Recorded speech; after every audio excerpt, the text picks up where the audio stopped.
Baik, kita lagi ya. Eh, Pada video sebelumnya, saya sudah menjelaskan tentang metode Eulerian ini ya, di mana metode Eulerian ini itu bisa dinyatakan dalam fungsi-fungsi seperti ini. Sebagai satu contoh misalnya adalah kecepatan, itu bisa dinyatakan dengan fungsi yang dipengaruhi oleh posisi x, y, z dan waktu t. Jadi fungsi ini nanti itu bisa memiliki bentuk yang beragam ya, yang bermacam-macam ya. Jadi ini adalah sebuah fungsi, pernyataan fungsi dari kecepatan u ini ya, dimana nantinya di dalam contohnya misalnya nanti fungsi ini akan memiliki bentuk yang lebih panjang dibandingkan bentuk yang dituliskan di sini ya. Jadi ini hanya sebuah penulisan ringkasnya saja, di mana fungsi yang sebenarnya itu bisa lebih panjang dari penulisan yang singkat ini ya. Baik itu untuk kecepatan dalam komponen x, y maupun z, begitu juga untuk tekanan ya. Untuk fungsi tekanan dia akan memiliki bentuk yang lebih kompleks lagi dibandingkan dengan penulisan singkat seperti ini. Oke, nah contohnya akan kita bahas berikut ini ya. Jadi seperti yang sudah saya sampaikan pada video sebelumnya, bahwa kita akan membahas terkait dengan contoh penerapan metode Eulerian untuk flow pattern atau pola aliran ya. Nah, untuk membahas ini maka yang pertama kita pertimbangkan dulu sebuah sistem koordinat Eulerian ya, sistem koordinat Eulerian di mana gerakan gelombang dua dimensi itu dinyatakan oleh komponen kecepatan dua dimensi u dan w ya. Nah, u ini adalah komponen kecepatan dalam arah sumbu x dan w ini adalah komponen kecepatan dalam arah sumbu z. Nah, tadi pada bagian awal tadi saya sudah mengatakan bahwa untuk fungsi kecepatan dalam arah sumbu u itu dinyatakan dengan bentuk yang sederhana seperti ini, yaitu f1 x y x z, t ya, dimana fungsi ini akan dipengaruhi oleh posisi x dan z dan juga waktu t. Nah, fungsi u ini dalam contoh kali ini itu dinyatakan dalam bentuk ini ya. Ini adalah bentuk persamaan gelombang ya, dimana u ini ya, sebenarnya kalau kita nyatakan dalam bentuk persamaan diferensialnya itu adalah turunan dari posisi x terhadap waktu ya. Kenapa x? Karena ini u ini adalah komponen kecepatan dalam arah sumbu x, maka dia turunan dari x ya, dx per dt. Nah, dimana diketahui bahwa komponen kecepatan dalam arah sumbu x ini atau komponen kecepatan u ini itu dinyatakan dalam bentuk persamaan gelombang ini ya. H per 2 K eksponensial mz cos kt kurang mx ya, mana H ini konstanta, K juga konstanta ya, M itu juga konstanta, Z itu juga, T itu waktu, dan X itu adalah posisinya. Oke. Nah, kemudian untuk fungsi kecepatan dalam arah sumbu Z itu dinyatakan dengan ini, W sama dengan fungsinya, fungsi ketiga ya, X Z T, itu mana W ini itu kalau kita nyatakan dalam bentuk persamaan diferensialnya adalah dz per dt. Kenapa Z? Karena W ini adalah kecepatan dalam arah sumbu Z, sehingga dia dinyatakan dengan persamaan diferensial yang berhubungan dengan Z, dz per dt. di mana kecepatan dalam arah sumbu Z ini atau kecepatan komponen W ini itu dinyatakan dalam bentuk persamaan gelombang yang ini ya. Persamaan gelombang minus H/2 K eksponensial MZ sin KT min MX. Oke. Sebagai tugas pertama tugas kedua ya sebagai tugas kedua di dalam video kali ini, dalam video ini saya minta ya, ini tugas kedua poin pertama ya. Poin pertama saya minta kalian plot ya fungsi untuk komponen U dan komponen W. Jadi kalian plot persamaan ini dalam sebuah grafik ya. Grafik apa terhadap apa berarti kalian plot grafik kecepatan ya, grafik kecepatan terhadap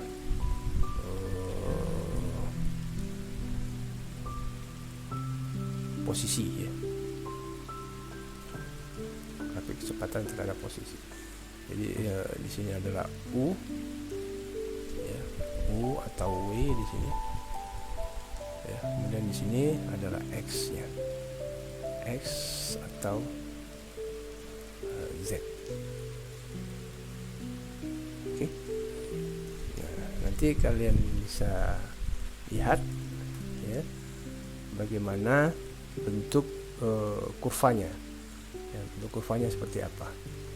Oke, kalian plot dua persamaan ini ya, dua fungsi ini dalam satu grafik. Oke, dalam satu grafik ya, saya ingin lihat bagaimana nanti bentuknya. Oke, dengan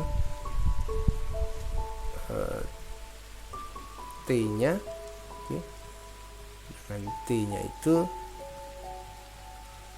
adalah konstan ya, T konstan, kemudian H konstan, K konstan, M konstanta, Z juga sama, Z nya adalah Z0 ya, konstanta juga. Yang berubah adalah posisinya ya. Posisinya berubah maka nanti kecepatan itu seperti apa bentuknya. Oke. Baik. Nah, tadi yang berubah adalah X ya dan Z. Oke. Sedangkan yang lainnya konstan. Nah, sekarang yang kedua yang berubah itu adalah T ya. Jadi pada kecepatan untuk komponen U ini yang berubah adalah T-nya.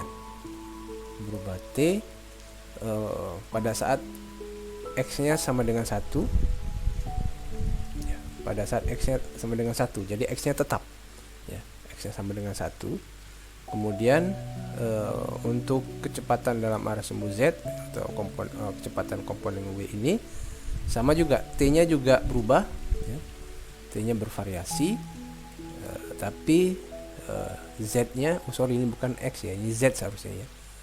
Tapi Z-nya betul ya, enggak ya, ini adalah Z ya, MZ-nya, M dikali Z. Kalau yang di atas M dikali X, kalau ini M dikali Z. Nah, di sini Z-nya yang berubah. Z-nya tetap, Z-nya sama dengan 1 konstan. Sama seperti yang di atas. Ya, sama seperti yang di atas. Ya, yang di atas X-nya sama dengan 1, yang di bawah Z-nya sama dengan 1, tapi yang berubah adalah T. Nah, kalian plot juga grafiknya ya. Grafiknya U dan W dengan T ya, terhadap T yang berbeda-beda atau bervariasi ya. Misalnya mulai dari T-nya 0 misal ya, 1, 2, 3 sampai dengan 10 misalnya ya. Kalian boleh berbeda dari yang ini juga nggak apa-apa ya. Yang penting T-nya berubah tetapi X-nya itu sama dengan 1, Z-nya sama dengan 1. Bagaimana dengan H?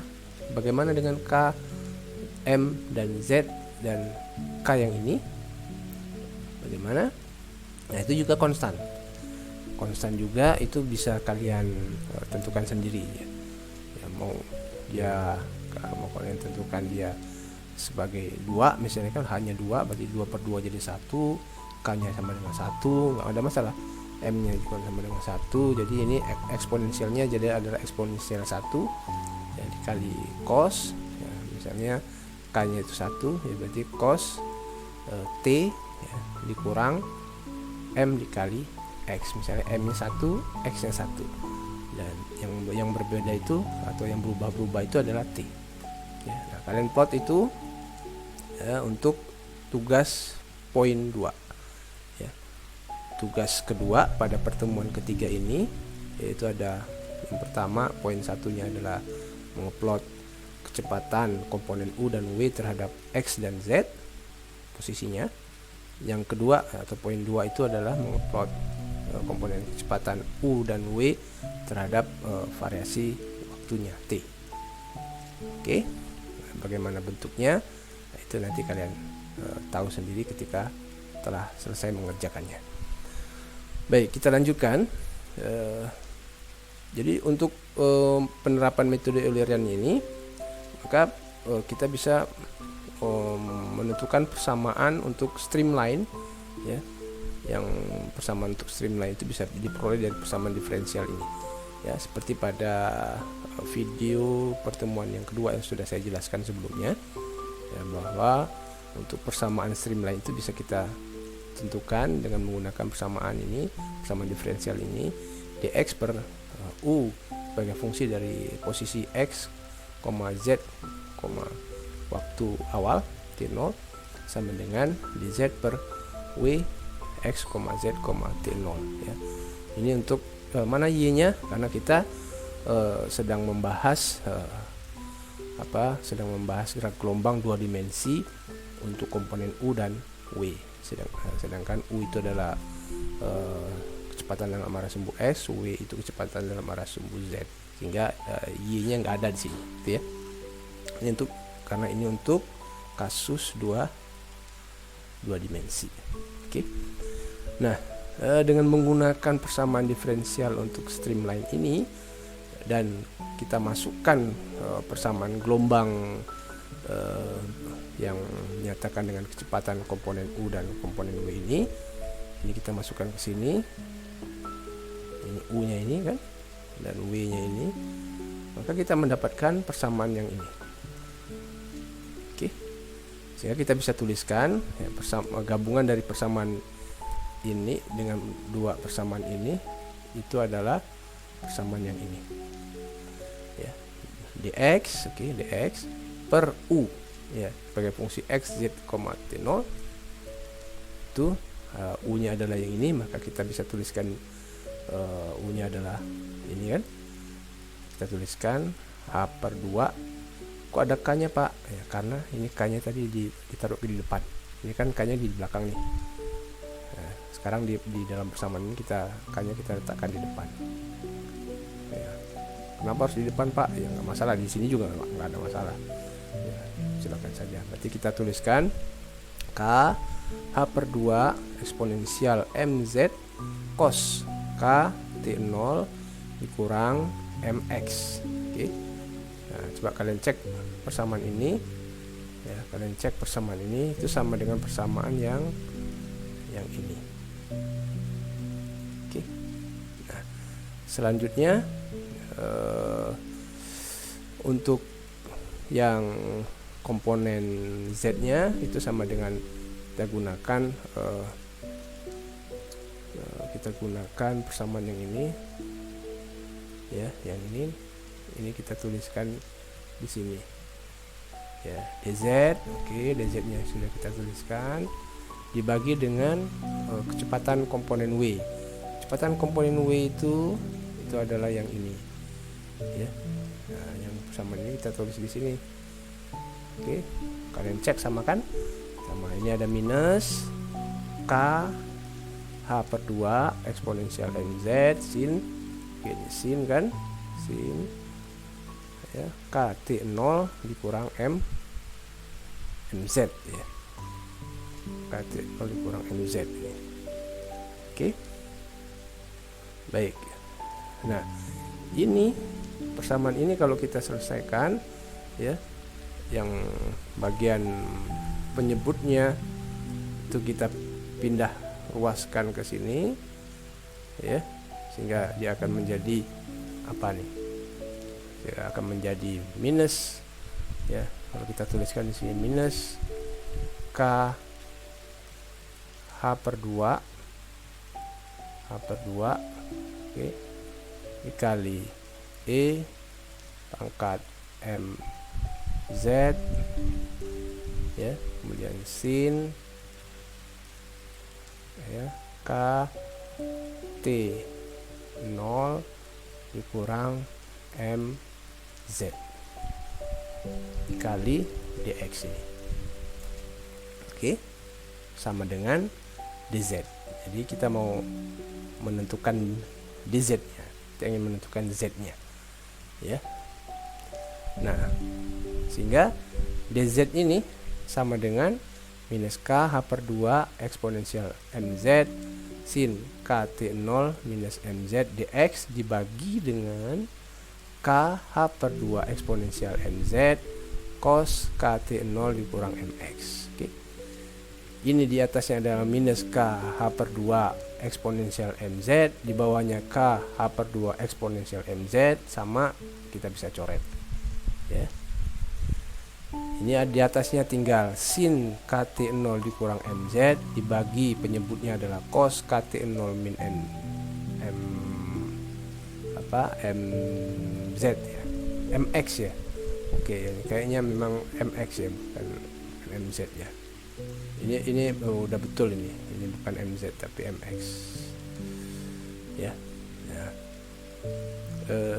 fungsinya seperti itu. Jadi ini tetap MX ya. Jadi tinggal minus sin KT0 dikurang MX ya, MX dibagi dengan cos KT0 dikurang MX, sehingga sin per cos, oke, sin per cos itu sama dengan tangen, ada minusnya, jadi minus tangen.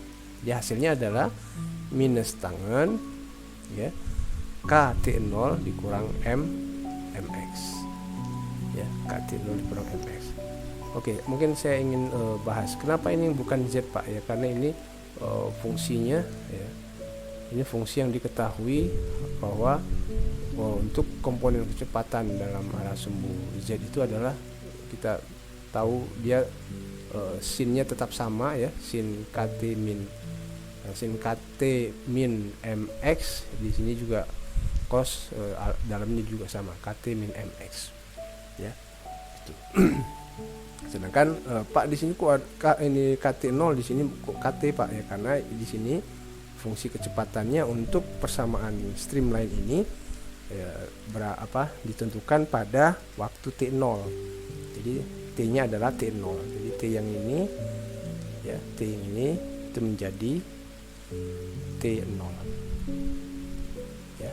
Dan ini bukan, saya minta maaf tadi, ini bukan MZ ya, tapi tetap ya MX ya, tetap MX. Sehingga kalau kita kembali lagi ke sini ya, pengoperasian dari persamaan ini itu akan menghasilkan DZ sama dengan minus tangen ya, KT0 minus MX dx. Oke. Ya, tangen kok tangen Pak ya, karena tadi ini sin ya, di bawahnya atau penyebutnya adalah cos, sin per cos itu sama dengan tangen ya. Nah, jika T0 ini sama dengan 0, jadi artinya kita ingin menentukan posisi awalnya dulu. Kita ingin menentukan posisi awalnya pada saat T0 sama dengan 0, maka persamaan yang ini tadi akan menjadi persamaan ini ya, sehingga DZ itu sama dengan minus tangen ya, minus MX dx. Karena apa? Karena T0 nya 0 ya, berarti min tangen min MX dx. atau dz itu sama dengan ya tangen mx dx. Oke. Baik, kita lanjutkan lagi. Nah, tadi kita sudah dapatkan ini bahwa dz itu sama dengan tangen mx dx. Oke. Nah, sekarang dz sama dengan tangen mx dx ini kita integralkan. Jadi integral dz. Integral dz itu sama dengan integral tangen mx dx. Nah, kalau ini kita integralkan, maka kalian akan dapatkan solusinya seperti ini.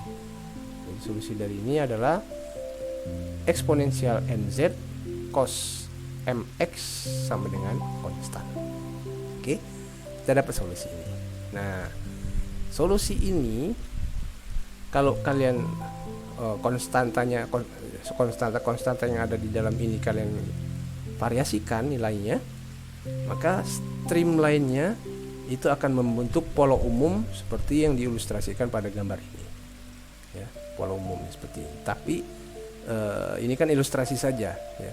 Tapi kalau misalnya kalian plot betul-betul dengan menggunakan persamaan ini, ya, maka kalian akan mendapatkan bentuk grafik atau streamline yang polanya seperti ini. Ya. Nah, ini kalian bisa plot ini di Excel dengan menggunakan Excel ya, Nah, ini tugas ya, poin ketiga. Oke, ini tugas poin ketiga. Ya, tugasnya apa? Tugasnya adalah kalian plot persamaan ini. Ya, plotnya apa? Plotnya sumbu x-nya adalah x. Sumbu yang y-nya itu adalah z. Oke. Nah, x-nya ini terkandung di dalam persamaan ini. Ya, ini x-nya. Dan z-nya ini terkandung juga di dalam persamaan ini. Ini z-nya. Oke. Nah, jadi persamaan ini kalian otak-atik dulu. Kalian turunkan dulu persamaan ini, kalian turunkan sehingga nanti bisa membentuk fungsi ya, z sebagai fungsi dari x. Jadi z ini sebagai fungsi dari x. Ya, kalau kalian sudah bisa membentuk persamaan ini dalam bentuk z sebagai fungsi dari x ya seperti apa, maka kalian akan bisa mengupload grafik ini. Oke, grafik x terhadap grafik z terhadap x. Ya. Nah, kalian akan mendapatkan bentuk bentuk streamline yang seperti ini. Tapi ini streamline ini potongan ya. Hanya potongan saja untuk ring dari 40 sampai dengan 54. Ya, 40 sampai dengan 54. Ya. Tapi kalian akan bisa mendapatkan bentuk yang lainnya ya. Cuman memang bentuknya saya sudah coba ya. Cuman bentuknya itu kurang cantik ya. Kenapa kurang cantik? Ya mungkin karena konstantanya ini ya itu belum diturunkan secara baik. Ya, maka kita harus mencari konstanta yang tepat ya, untuk bisa mendapatkan bentuk streamline yang mirip seperti ini. Ya. Nah, saya sudah coba bentuknya, ini hanya potongan saja ya.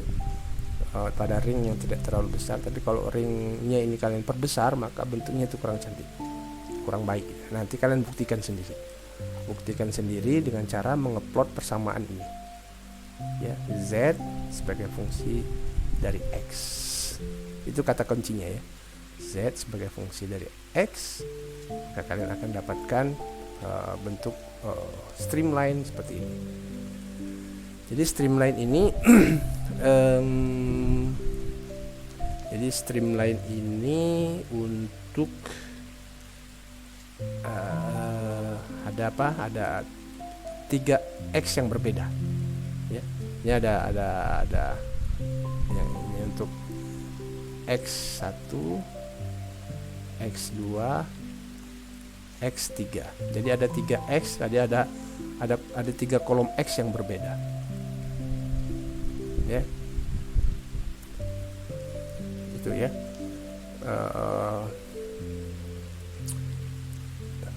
Jadi ini apa fungsinya itu adalah fungsi yang pertama Z sebagai fungsi dari X1, ini kemudian Z fungsi X dipengaruhi oleh X2, dan Z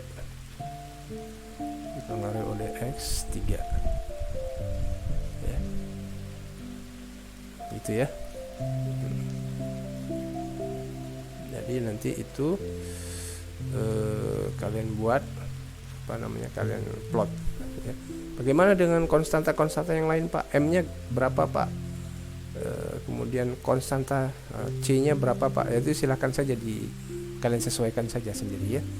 Kalian sesuaikan bagaimana nilai-nilainya ya, sehingga nanti dia membentuk streamline itu. Oke.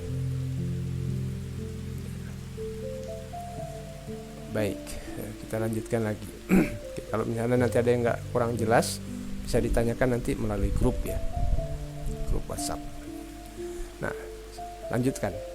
Kalau tadi ini adalah streamline, nah sekarang kita bisa menentukan path line-nya ya. Path line-nya ini bisa ditentukan dengan menggunakan persamaan diferensial ini. Nah, ingat ini bentuk persamaan diferensial untuk path line ini sudah saya jelaskan di video pertemuan yang kedua sebelumnya ya.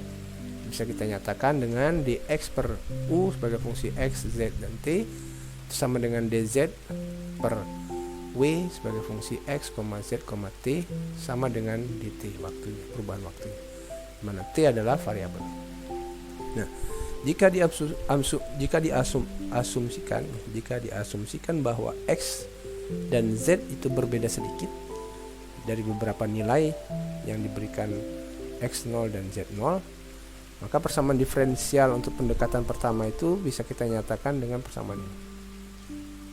Ya, kita nyatakan dengan ini, dx sama dengan k h per 2 e eksponensial ya, m z0. Ya, jadi z-nya adalah z0 ya, cos kt minus m x0 ya, kali dt.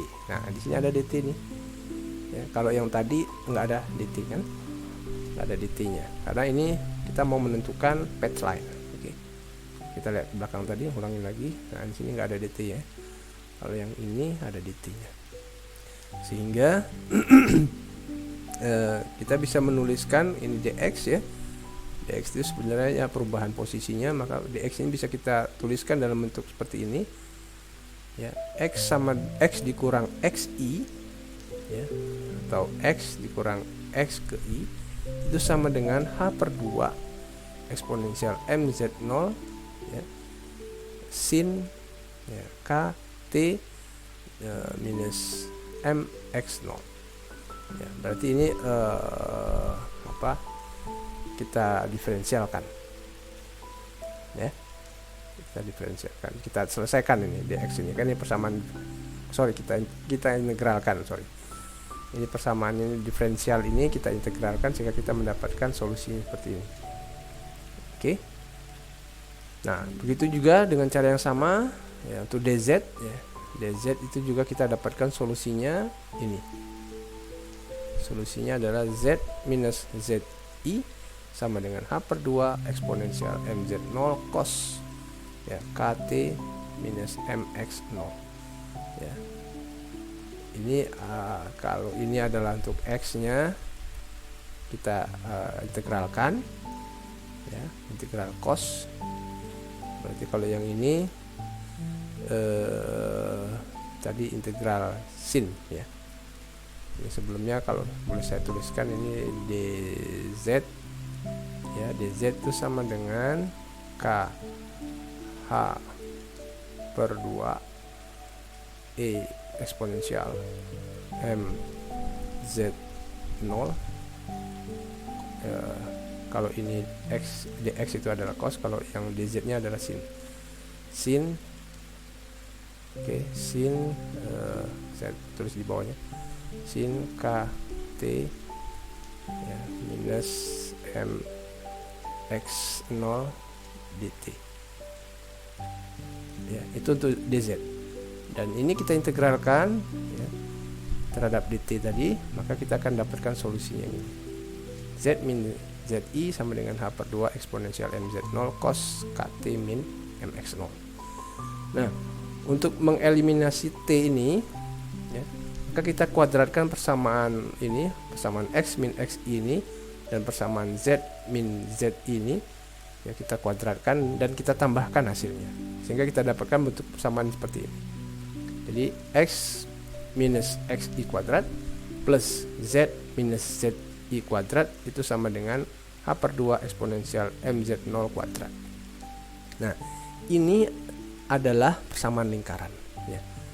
Ini adalah persamaan lingkaran di mana bentuk ini, bentuk h per 2 eksponensial z0 kuadrat itu adalah jari-jarinya ya, dengan ini adalah jari-jarinya.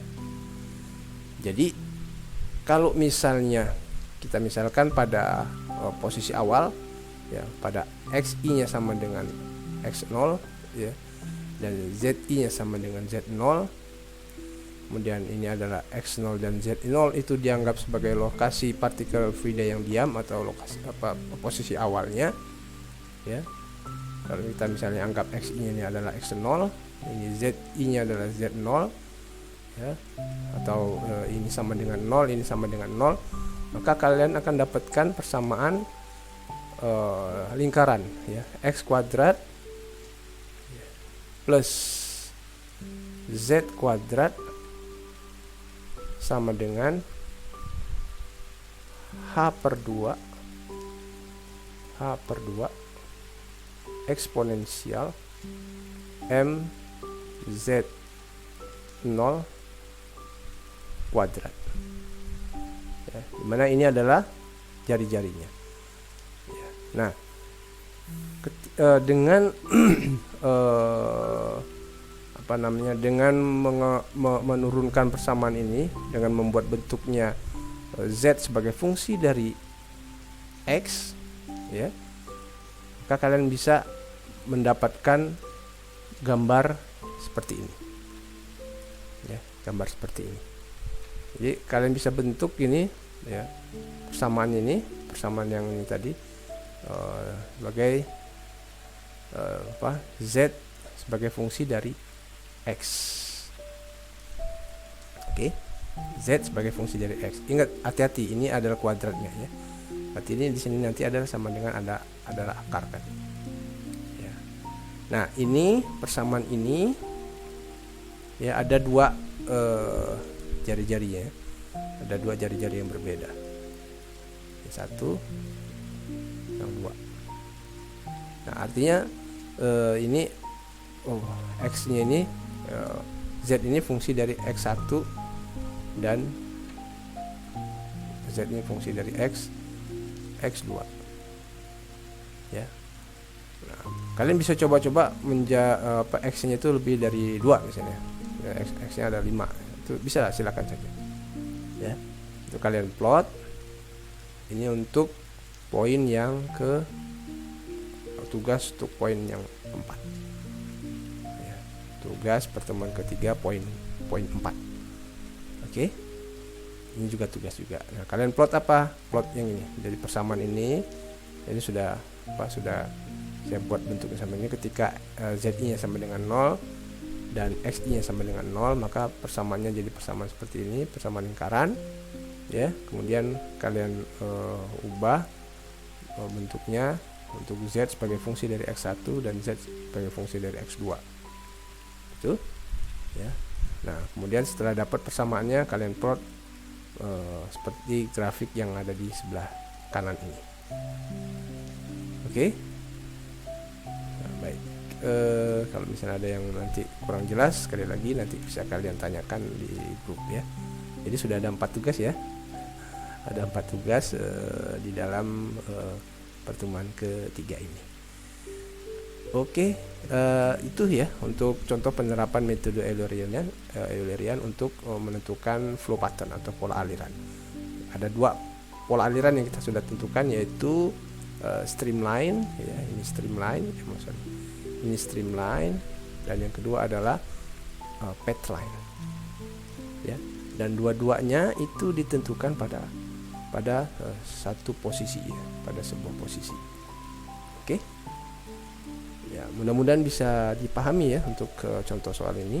Nah, nanti kalau sekali lagi kalau kurang jelas dan kurang paham, banyak sarana yang sudah saya sediakan, bisa melalui grup WA kita ataupun bisa melalui diskusi di e-learning Untan, gitu ya.